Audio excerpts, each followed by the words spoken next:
Hi friends, I'm Marilyn from tarotclarity.com, and today's video is my Valentine to you this Valentine's Day in appreciation for you being there and following me and watching my videos.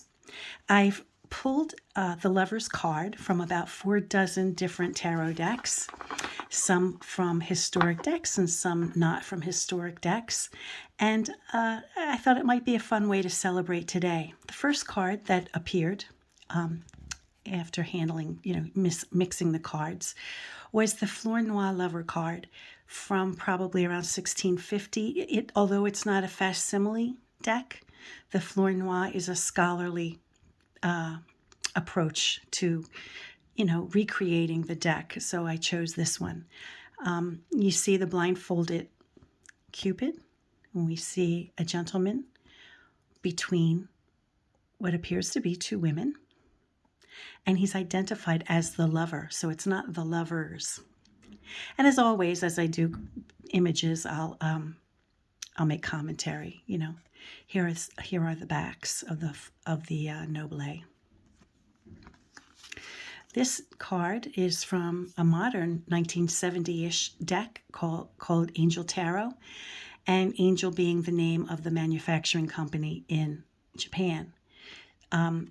Because of the backs, this is one after apparently Kaplan purchased it for United States or had them or commissioned them to publish it for an American audience. Again, it's a nod to the early Tarot of Marseille, an exception being that Cupid is not blindfolded here. Here's an unusual one from Giordano Berti. This is the, I think it's called the Oriental Tarot. Let me pause and make sure I'm saying it right. Yes, it is the Oriental Tarot from the mid-1800s.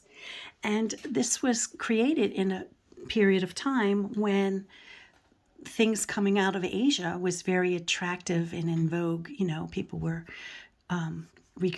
having, China or porcelain from China. That's probably where we got the word China, I'm guessing, right? And it was this particular artist created a deck during that period of time, that was stepping in fashion, catching the trend, so to speak, the Asian trend that was happening at that time.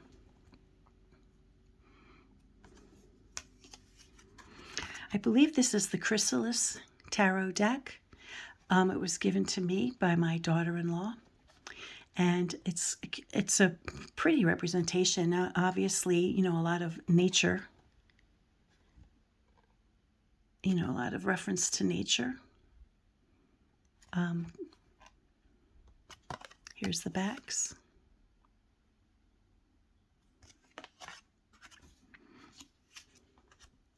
This is the Scapini Tarot, which is a modern day version, I guess, of, looking back at medieval and Renaissance art. We have a blindfolded Cupid, very much in keeping with or reminiscent of, like the Visconti decks. And we see, in a lot of the Visconti decks, we saw a cliff in the foreground of a lot of the imagery. And that was because the castle, was, near a cliff, and so the cliff kind of let people know that was their grounds. It was kind of an identifying thing. In fact, we see a castle here. I don't know if their castle really looked like that. Now, the interesting thing about the Scapini Tarot deck is that the pip cards are illustrated, so they're not, like a non-scenic pip.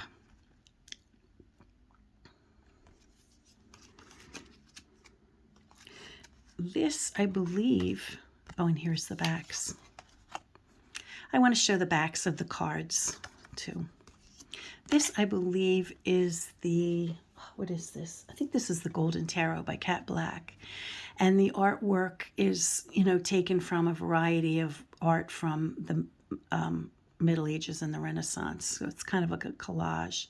We have the Cupid, we have male, female, and we have dog for some. I imagine, back in the day when we saw the dog in paintings of people being married, or, it was kind of a sign of fidelity. This one is from Tarot of the Holy Light.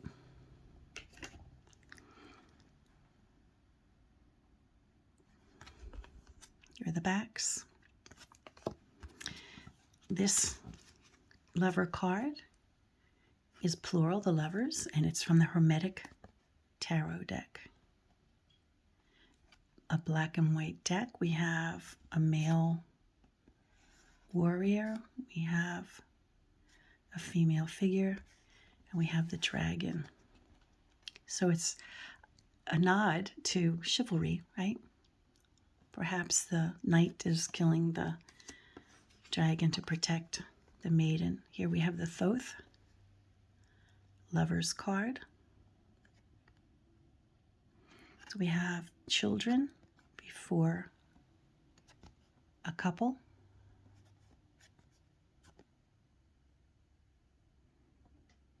And we have a larger figure, and then we have Cupid and two figures to the side. This is from the Minchiati Etruria, and I believe this is the Il Meneghello version that I have. We have Cupid, who appears to be blindfolded, and the female figure is placing a crown on the male.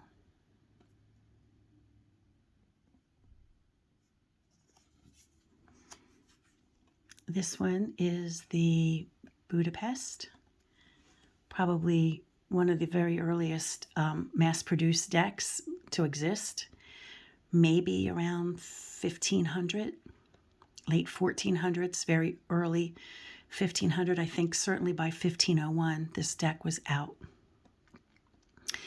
And look at the facial expression on the fella. She received Cupid's arrow. Notice too in the earlier decks, before they became standardized numbers, there was a variation in the numbering. And here we have the backs. This is from the Mythic Tarot, from, I guess, 80, let's see if there's a date on here, 86. I've had this one a really long time. This was when, in the old days, when, other decks were hitting the market, and they weren't, it was hard to come by non-scenic pip style decks. The only one that I had up until that point was the 1JJ Swiss, which is in here somewhere. So, whenever tarot decks would come on the market, in my fascination, I would buy them, but they aren't necessarily decks that I would buy now. Here we have an interesting one. This one is the Philadelphia Tarot deck. It's a new deck, and I'm from Philly. I was raised in a suburb of Philadelphia, and I lived 10 years between 76 and 86 in Philadelphia Center City. And my sister currently lives in Philadelphia. My mother was from Philadelphia. So we have strong Philadelphia ties in my family. And so when this deck came out on, Philadelphia, how could I resist? So the reason that this figure was chosen for the lover card is because we have Rodin.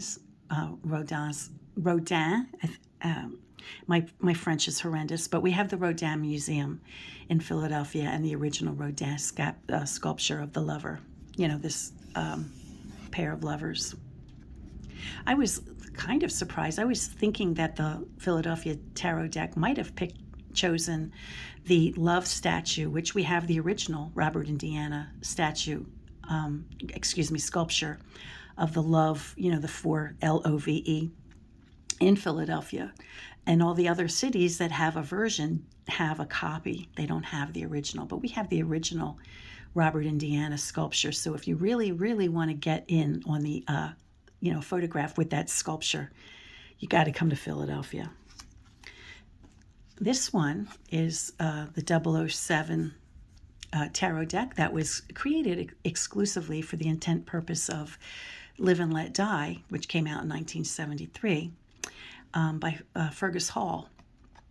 And since that time, there is this deck is still in creation. It's just that it's got a different back, but this is the back from the movie when it was promoting the film, and the kind of sexy androgynous couple. And because 2023 it will mark the 50th anniversary of this film in this deck. If you can still get copies of this, I mean, it's been long out of print, this version with 007 on the back, but if you can score a copy, it might not, maybe once before it turns 50, you might be able to score a copy at a decent price. They're getting rare, I think. I just happen to have it. Here's my first deck I ever bought. One J.J. Swiss, first seen on American television through the Gothic serial Dark Shadows. And I was 10 years old when I saw it on TV in 1968. And when I saw this, person, a fortune teller, portrayed by Grayson Hall, laying cards on the table, I was like, whoa. That was my introduction to tarot, was seeing somebody on TV lay these cards. And oh my gosh, it made such an impression, and I never forgot. And a few years later, I found the exact same deck in a novelty shop like Spain's or Spencer's, and boy, I just bought the deck right away as soon as I saw it. And then, this deck began my tarot habit. And, even when I use this deck to this day, I still feel the tingles that I had when I first picked it up. Okay, this, I believe, is... Well, let me check. Let me check what this is. Yes, I was correct, but I didn't want to say it. This is the Via Veal, and this deck was put out by Joseph Peterson. And the Via Veal is a contemporary to the Noble, which was, I think, the first card I showed you. Right, so they're similar, except they're reverse copy of one another.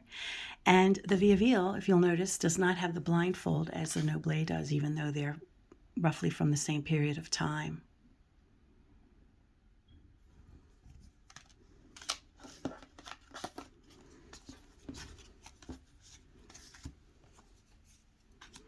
This is the Adam C. Thoth, put out by Sullivan Hismans over at Tarot Sheet Revival. It's a gorgeous deck. It's, I believe, Belgian.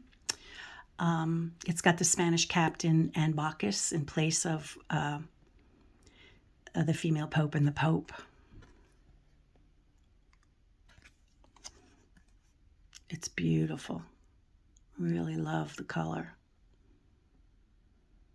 Not sure.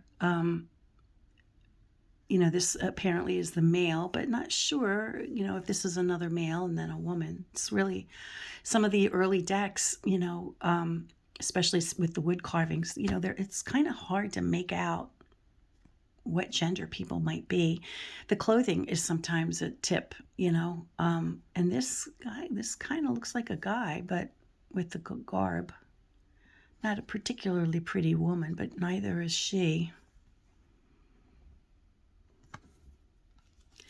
This is the Vachetta. This version is my Il Meneghello version. What a lovely deck. I have 4 copies of this deck, but this is my finest version.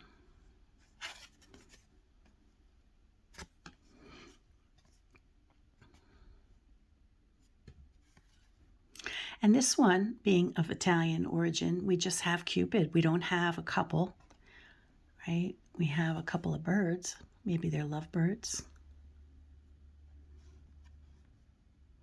A blindfolded Cupid. I believe this deck is from 1830. Here we have two cards, two lover cards from the same deck. I think they gave us an alternate lover card, so we could pick the one we wanted. And this is from the Victorian Romantic Tarot by the folks over at Baba Studios.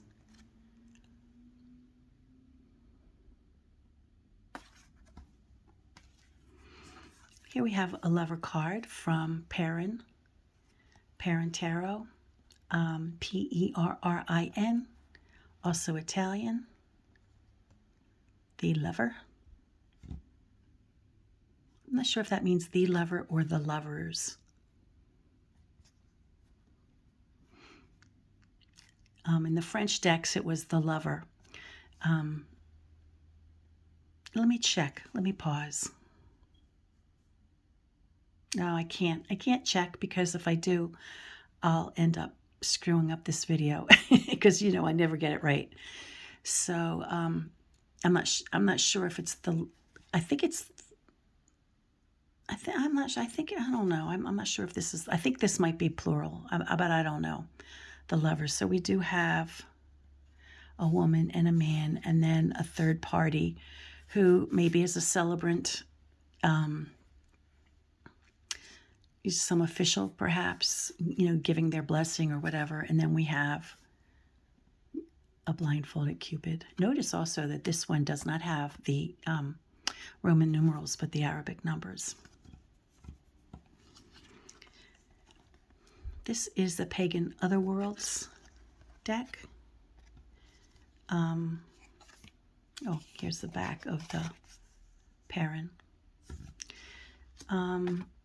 By Usi. What a pretty back. Very pretty. And this was a very popular deck. I know a lot of people really love this deck. We have a reference to the snake. Snake being a symbol of fertility and then rebirth because it sheds a skin. So it's kind of like multiple, symbolism. And then I think she's got the apple. So I guess this is a reference to Adam and Eve in the Garden of Eden. Back in the early 90s, Lo Scarabeo was the only game in town as far as being able to get any kind of reproduction tarot decks. And although the Bosch Tarot, which is what this is called, may not have been, a true representation of Bosch's work, most of the images were, and what wasn't, was just done in the style of Bosch. But for the longest time, if I wanted a historic deck, at least, where I was in the United States, I mean, I didn't have the luxury of being brought up in Europe, where maybe it was a lot more common. But, in order to get any kind of historic decks or decks that referenced history, we had to kind of just be happy with what we could get at the local bookstore. This is a fun deck. I believe his name is Bruno Franca or Franco Bruna. Let me make sure I got the name right. Hold on.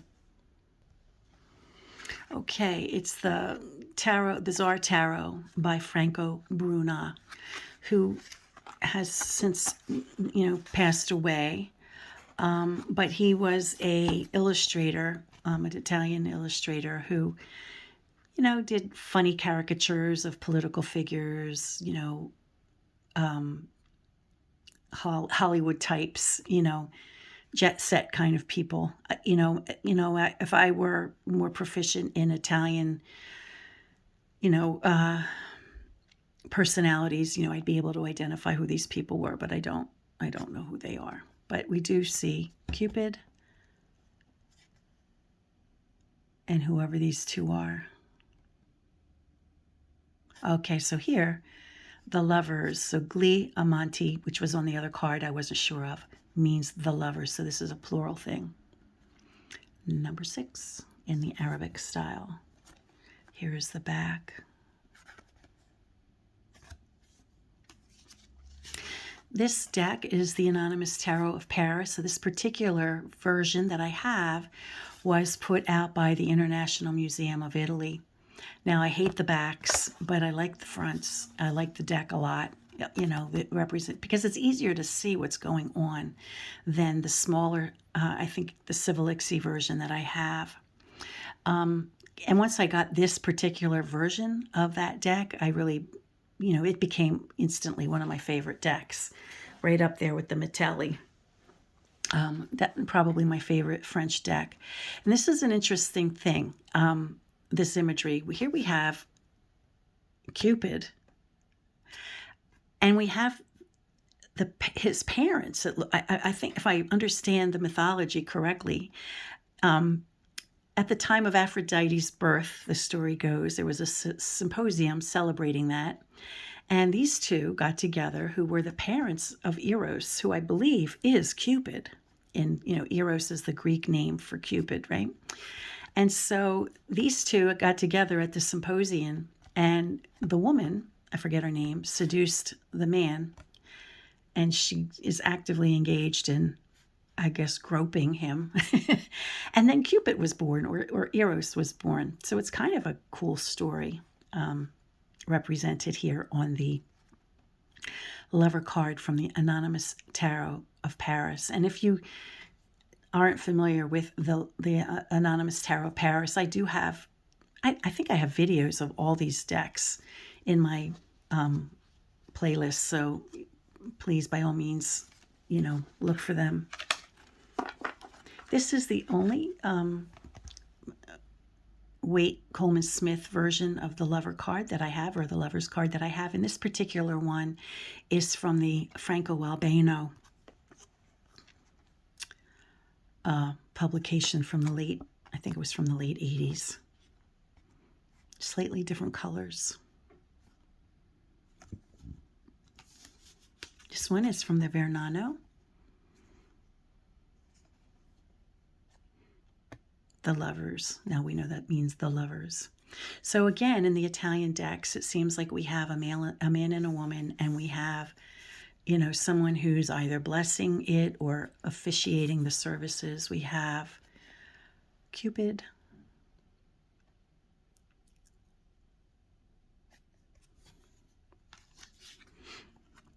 This is from the Carte Fina Al Mondo tarot deck. Let me see. I just did a video of this. Well, it's the Bolognese tarot, Carte Fina Al Mondo.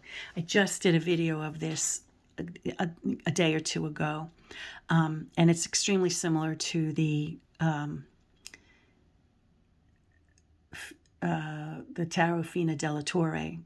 So I just chose this rather than the Fina della Torre, because it's a smaller deck. It's smaller. It's so pretty. So we have Cupid and a couple before a fountain.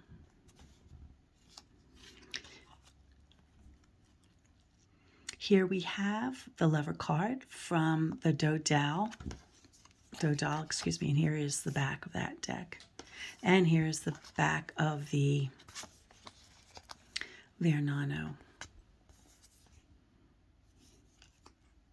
Here's the back of the Fina della Al Mondo. And here is the back of the Dodal. This one was created by Shel David and printed by Justin Michael. And keep your eye open for decks created by Shel David, because they're beautiful. And I just like to give him a shout out when I can. This deck was, I think, Ink and Tattoo or something like that. Tattoo, Tarot, Ink and Intuition. And it's a non-scenic pip style deck, and it's, you know, modern take, you know, tattoo style art. And when it came out, you know, because you don't see too many modern day tarot decks that are non-scenic pips, so I wanted to support them for creating a non-scenic pip deck. This is the Tarot del Fuego. Oh, here's the backs.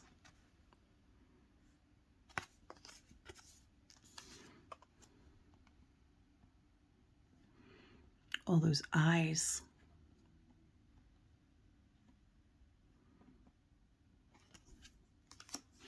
This deck is a modern take on the Visconti Sforza decks created by Marco Benedetti. Plain red back.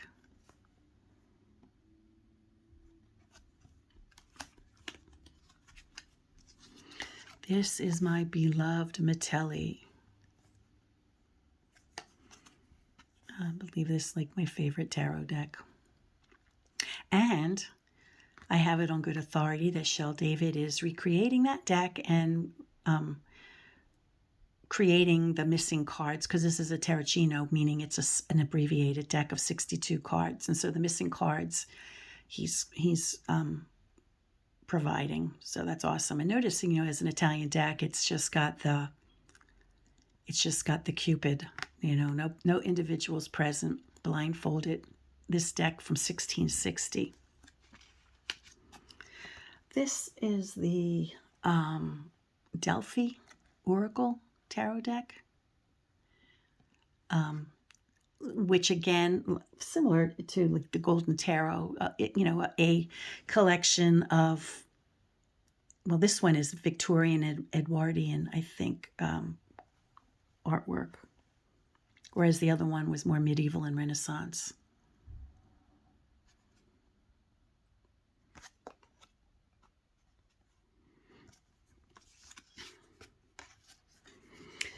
Okay, I have to check. I think this might be the Landis, but let me go look. I don't want to say the wrong thing. Okay, it's the Tarocco de Besançon by, I think, based on Jurger, the Swiss Jurger. So I'm glad I checked. This one is a Il Meneghello deck. This is the Rosenwald, again, like the Budapest. Certainly, I think it even predates the Budapest, only the oldest, you know, published, you know, deck for public use. You know, it wasn't a privately commissioned deck for, you know, the nobility or a rich family or anything. This was just a regular deck for the common folk. Here's the backs, which are just kind of like old. Here's the back of the Besançon.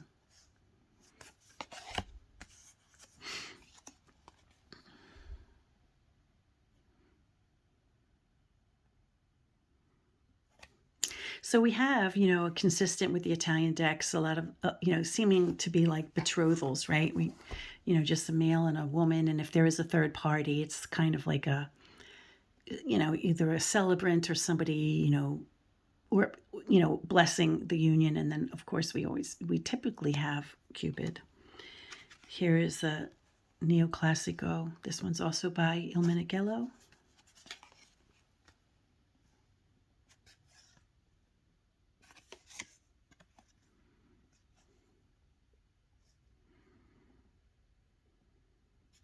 A woman with two men. And one of them doesn't look to be, he doesn't quite look to be a celebrant. So maybe there's a choice for her. You know, in the French decks, we see a man with two women, right? But in, you know, some of these Italian decks, we see a woman with two men. And this looks like the case here. And he does not look like a celebrant. So go figure.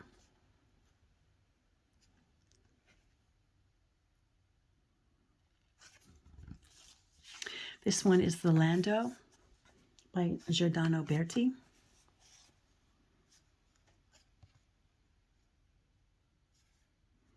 Well, by Lando, but this publication is Giordano Berti. Belendo is 1832. Give you an idea on that. Okay, now I kept these two together. One is the Matinee, and the other is Harry. And they're roughly, I think, the same period of time. But look how delicate the Matinee, the facial expressions are. Now, when we get to the French decks, that is singular, the lover, not lovers. And we have what appears from the French tradition of Marseille, that we have, a guy flanked by two women. Typically, people think, or read it as, him having a choice between vice and virtue, or sacred and profane love, or what he really wants and who he's going to, and then a person who's a better choice. And some people still don't see it as a choice, but rather, a young man leaving his family, leaving his mother, and joining, his bride. And of course, Cupid, ever present. I believe these are like 1709, 1713. This is the 5-cent tarot, which I bought kind of on a whim. It's pretty though, and it's different. And we have the snake that we see so often in lover cards, the lovers, in modern decks particularly. Snakes being representation of fertility and also, rebirth because it sheds its skin. We have a reference to an apple. And we have Cupid replaced by a moth, which is interesting. And we have, what it means upright and what it means in reverse. And then there's all kinds of keywords on here.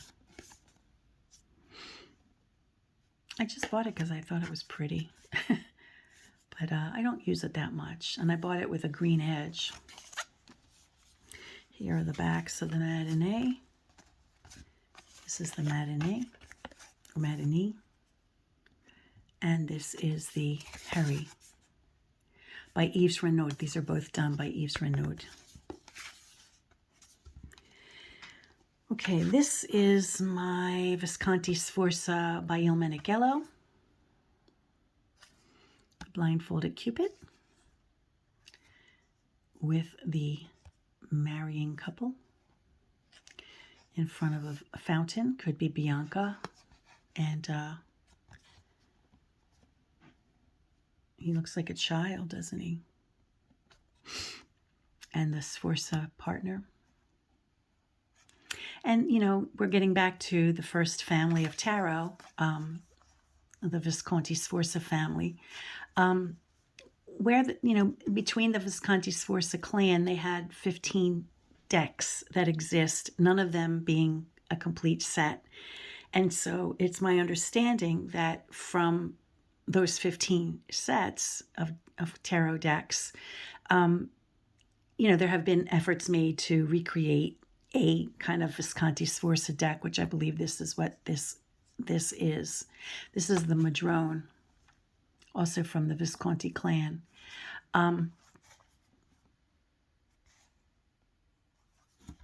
This one by Lo Scarabeo, they put this one out a few years ago as kind of a special deck, high gloss, which I kind of like.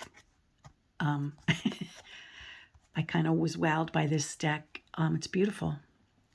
If you'll see the doggy for fidelity, getting married or being promised under a canopy.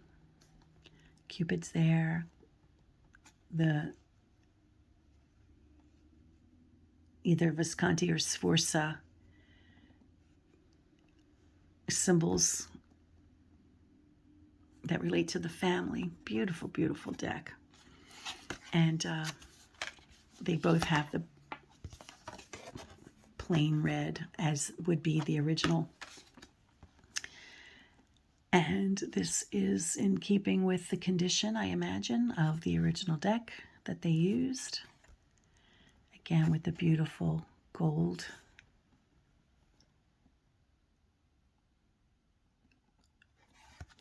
And I just kind of like this one by Lo Scarabeo because, you know, you can make out what you're looking at, you know.